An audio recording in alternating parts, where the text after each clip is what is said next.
रात के करीब 2 बज रहे थे। कॉलोनी के सारे लोग सो गए थे। चारों ओर सन्नाटा छाया हुआ था, लेकिन रमेश बेड पर किताब रखकर अपनी गर्लफ्रेंड से चैटिंग कर रहा था और ये ऐसा पिछले 2 सालों से करता हुआ आ रहा था। रमेश के पिताजी एक रिक्शा चलाते थे। कड़ी धूप में रिक्शा चलाकर उन्होंने अपने बेटे को कॉम्पिटिटिव एग्जाम की तैयारी के लिए पटना भेजा था। महीने की हर एक तारीख को रमेश के पिताजी ट्यूशन फीस, रूम रेंट और खाने पीने का खर्चा भेजा करते थे। लेकिन एक दिन की बात है, अचानक से रमेश की माँ रमेश को फोन करके कहती है कि बेटा, तुम्हारे पिताजी की तबीयत बहुत खराब है, वो हॉस्पिटलाइज्ड है, तुम जल्दी से घर आ जाओ। इतना सुनते ही रमेश ने ट्रेन पकड़ी और भागा भागा हॉस्पिटल पहुंचा और वहां जाकर देखा कि रमेश की माँ डॉक्टर के आगे हाथ जोड़ रही थी और कह रही थी, डॉक्टर साहब, आप ऑपरेशन कीजिए, मैं 5 लाख नहीं 10 लाख दूंगी, लेकिन मुझे थोड़ा सा वक्त चाहिए। आप ऑपरेशन शुरू कीजिए, अभी मेरे पास पैसे नहीं है। मैं एक रिक्शा चालक की पत्नी हूँ, लेकिन डॉक्टर साहब हर बार एक ही बात कह रहे थे कि आपको पहले एडवांस पेमेंट करना ही होगा, तभी ऑपरेशन हो सकता है। रमेश की मां ने सभी लोगों से मदद मांगी, लेकिन किसी ने भी उनकी मदद नहीं की। ये देखकर रमेश की आंखों से आंसू नहीं रुक रहे थे और उसने पैसों की कमी के कारण अपने पिता को खो दिया। रमेश चिल्ला चिल्ला कर कहने लगा कि माँ, ये सब मेरी वजह से हुआ है।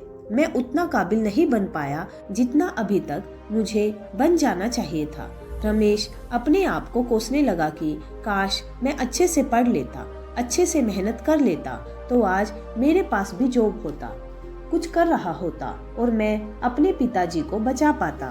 तो दोस्तों, आपके साथ कब क्या और कौन सी घटना हो जाए इसका पता ही नहीं चलता। इसलिए आप जो काम कर रहे हो, जिस काम के लिए आए हो, जो भी आपका लक्ष्य है, जो भी आपका गोल है, उसे पाने के लिए जी जान लगा दो। कोई तुम्हारी पर्सनैलिटी नहीं देखेगा, कोई तुम्हारा दुख दर्द इमोशन नहीं समझेगा। कोई पूछेगा तो बस इतना ही पूछेगा कि कमाते कितना हो। घर वालों ने तुम्हें नाम दिया, अब पहचान तुम्हें अपने दम पर बनानी है। अपने काम के प्रति इतने ईमानदार बनो कि असफलता दूर दूर तक नजर ही ना आए। प्यार का सहारा लोगे तो एक दिन बर्बाद हो ही जाओगे। अपनी शान और पहचान बनानी है तो मेहनत का सहारा लेना ही होगा। जी जान से मेहनत करनी ही होगी। रोना बंद करो और अपनी तकलीफों से खुद लड़ो। देखो दोस्तों, समय तो तेजी से निकल ही रहा है और अगर वक्त के साथ मेहनत नहीं की तो जिंदगी का एक एक महीना, एक एक सप्ताह, एक एक दिन, एक एक घंटे की वैल्यू नहीं की तो हर एक साल के साथ साथ आपकी आधी जिंदगी कब निकल जाएगी आपको पता ही नहीं चलेगा। याद रखना, कमजोर तू नहीं, तेरा डिसीजन है। तुझे तेरे डिसीजन से भी ज्यादा जिद्दी बनना पड़ेगा। याद दिला खुद को कि तुझे तेरी मंजिल बुला रही है। खुद को ऐसा बना कि तेरी मजबूरी भी तुझे तेरी मंजिल तक पहुंचाने का रास्ता लगे। दोस्तों, आपका इस धरती पे आना आपके हाथों में नहीं है और जाना भी आपके हाथों में नहीं है, लेकिन इसके बीच का सफर तो आपके हाथों में ही है। तो क्यों ना कुछ बड़ा किया जाए।